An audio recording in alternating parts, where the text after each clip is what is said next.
keep a close watch on this heart of mine.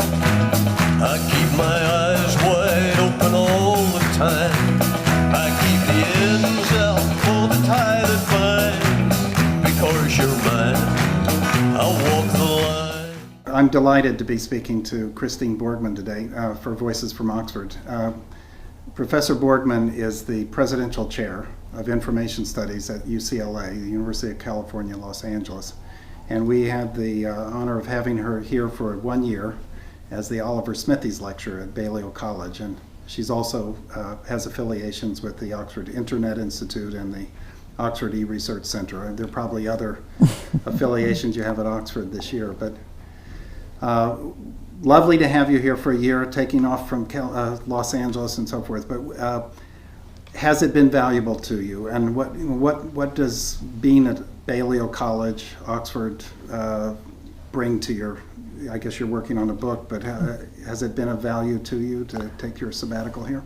It's been an incredible value, beyond what one can begin to estimate. I mean, at your kind invitation, I was here 8 years ago just at the Internet Institute, which is where I wrote Scholarship in the Digital Age, and that book was a far better book for having had access to the wide multidisciplinary range of scholars at the Internet Institute and the chance to present my work repeatedly in small seminars and have all these wonderful people to bounce ideas off. But I realized what I was missing by not having the college life, which is why I applied to come to Balliol this time. And it's been everything Oxford was 8 years ago and even more.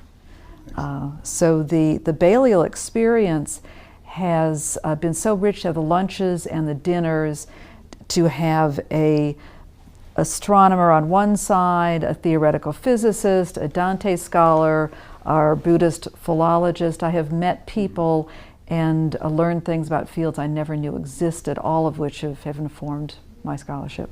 Yes, and I guess because you're focused on scholarship and digital scholarship, every single discipline that you run across, every single individual at Balliol is relevant to your research. Surprisingly so. I mean, there is a certain advantage to the fact that the field of information studies doesn't really exist in Britain. The Internet Institute is the closest thing. So I'm a bit of a curiosity. They're happy to talk to me. And I find I can start a conversation with almost anyone by asking them, what are their data? What are their data? Very good. So your focus is on how scholars do their work and what impact digital technologies are having. And I guess this is the focus of the book you're writing while you're here. And can you tell us sort of what are some of the major themes that are maybe arising from your work here while you've been here? Well, the book overall is to look at the changing nature of scholarship through the lens of data, particularly digital data, but trying to understand when some form of evidence, some fact, some observation begins to be treated as a form of evidence or a form of data by people in different fields. So I'm doing case studies, to each in the sciences, the social sciences, and the humanities, to make the argument that when something becomes data, is really a local practice, and these policies that are coming out of journals and funding agencies and even out of national policy offices that are sort of broad, global, sweeping policies are very hard to implement and are not really particularly realistic because data is such a local practice. But from my perspective, there's nothing new about data. I mean, data's always been has it been a function of an element of scientific research or empirical research?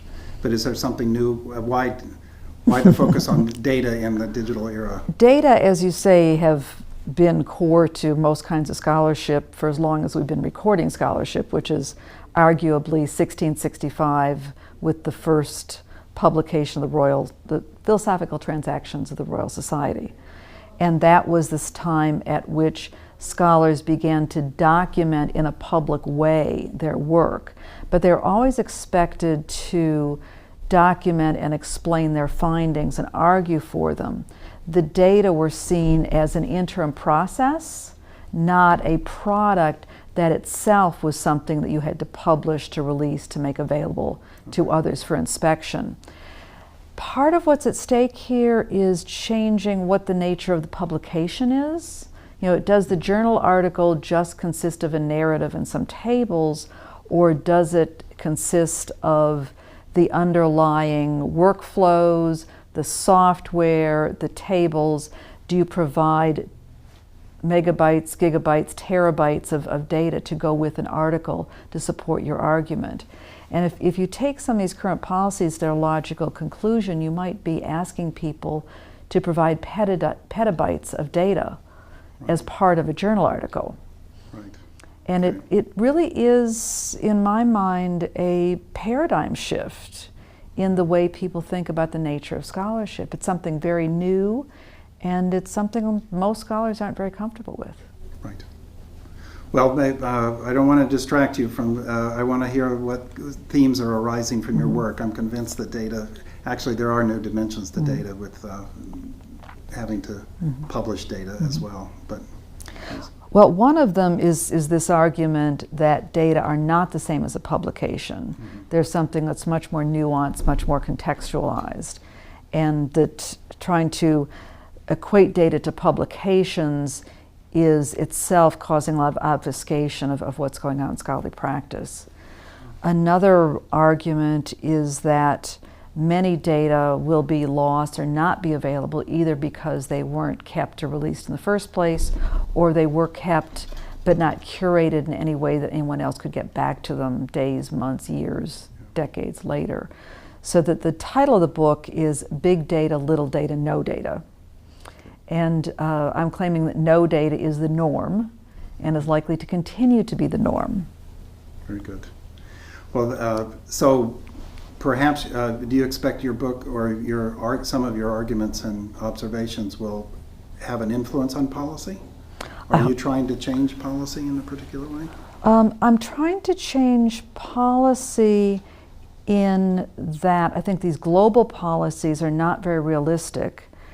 And to the extent that funding agencies, scholars, and publishers are serious about expecting people to keep their data and share them, we're going to have a much richer infrastructure.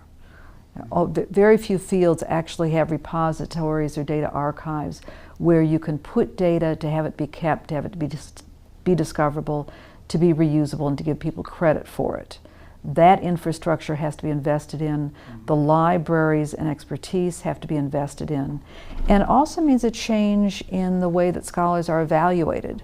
Right now, people get credit for publishing articles and publishing books, but they get very little credit for publishing or making their data available. Do you think that'll change? Do you think the evaluation or assessment of faculty will change in the future to give more credit? I would hope so, but it's a chicken and egg problem, or sort of a supply and demand. There's not much supply of data to be reused, so there's not much demand to make your data available.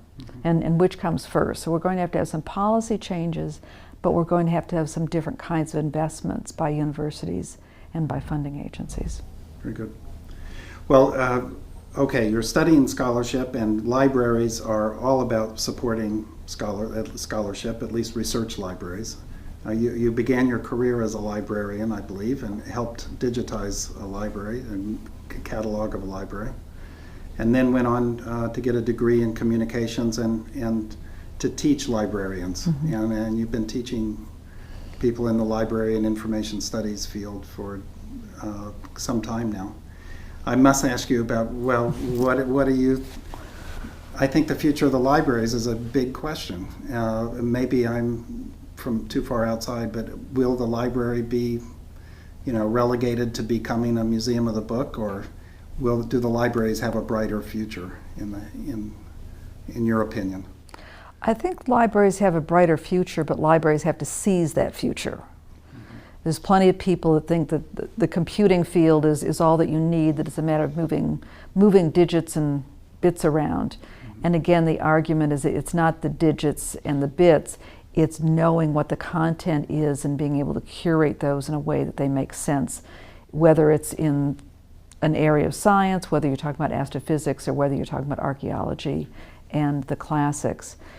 The digital collections, particularly the data collections, are in some sense the new special collections for libraries, but that means a different kind of expertise where libraries need the critical mass of being able to have a strong infrastructure of moving resources around for education research, but they need also to have very deep localized expertise in these different disciplines. So we're looking at changes in the workforce, changes in the educational processes, change the kind of skill set. And it's a challenge because libraries have lost staff due to budget cuts in recent years, and yet the demand for the kinds of skills and expertise to keep digital publications as well as digital data useful into the future is only greater. It's a very challenging and important time for libraries. Well, from an outsider's perspective, it seems that it is a potential, now that with more as digital, that libraries could save money, tremendous amounts of money, by, say, not duplicating collections at other libraries, because you can access any collection from anywhere in the world. So that if you really rationalized libraries' collections and libraries focused on what they are strategically best placed to collect and used other libraries to get access to other material. I mean, that seems like a potential road to efficiency and using digital technologies to really cut the costs and increase the holdings of libraries. But I'm sure there are problems with that because of governance or what, but is that a view of librarians or the librarian profession? I mean, that's certainly where libraries would like to go, and it's one of the reasons for the open access movement.